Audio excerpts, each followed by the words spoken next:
guys, good morning.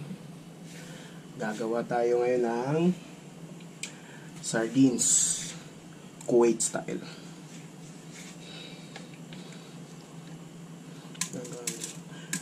Naglagay ako ng bay leaves, nilatag ko sa ilalim para yung isda natin hindi dumikit dun sa ilalim ng pressure cooker.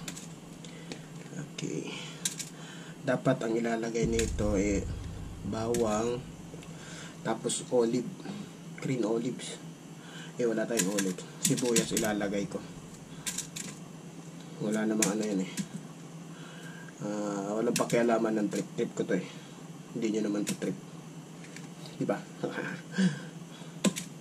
Tapos carrots, hindi na natin nilagyan ng decoration ano lang naman to konsumo lang sa bahay. Yan.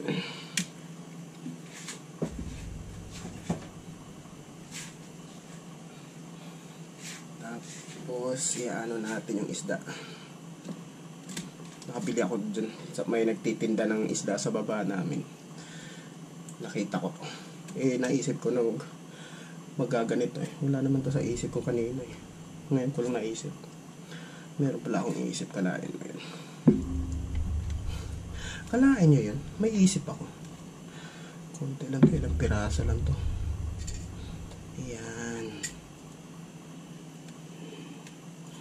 Maganda tabog na.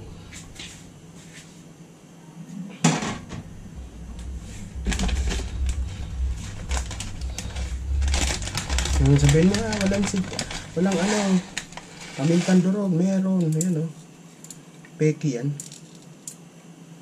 Konti lang, huwag natin damihan.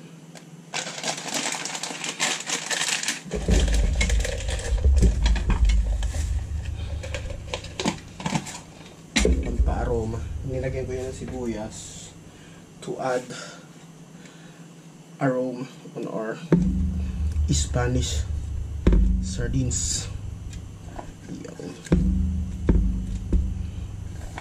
Lapay ko ito lahat. Yan. Yan. Yan guys.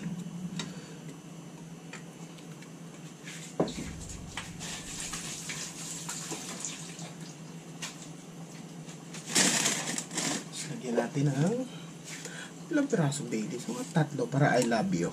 Kalain mo yun na may I love you pang nalalaman. Yung dadamihan ng lagay ng bay leaves, mapait yan. Tapos asin. Yung paglalagay ng asin nito, huwag masyadong damihan kasi yung isda mismo maalat na. Na-experience ko na to dati, kaya based on experience, konti lang. Hindi naman lumalabas. Ayun. Ayan, pwede na yan. Ngayon, mantika. Dapat ang ginagamit dito is olive oil. Wala tayong olive oil. Ang mahal-mahal. So, cooking oil. Yung ginagamit ko yun na sunflower oil.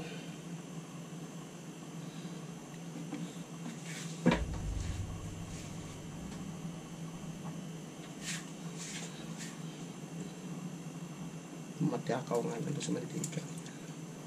2 cups.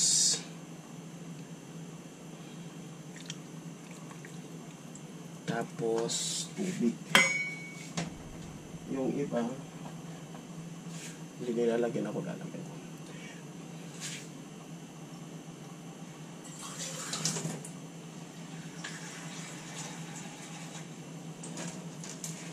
Yung tubig 1 to 2 cups. Ayan, mga 2 cups ilalagay natin. Dapat yung isda masubmerge siya ng liquid.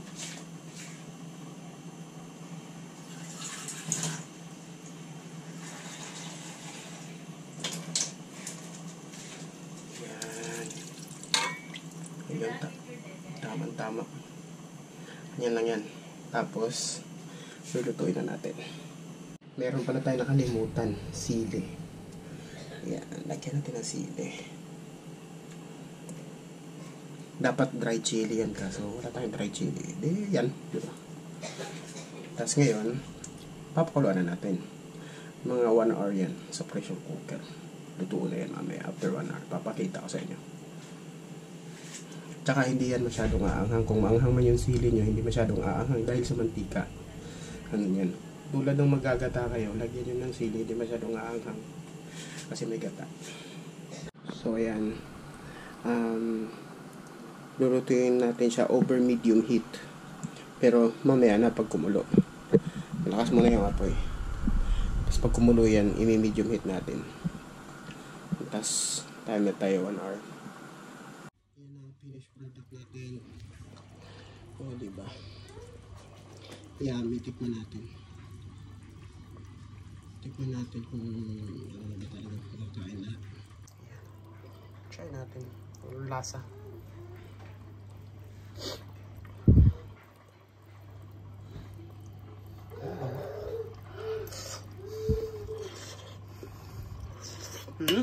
My God! Thank you Lord for the talent.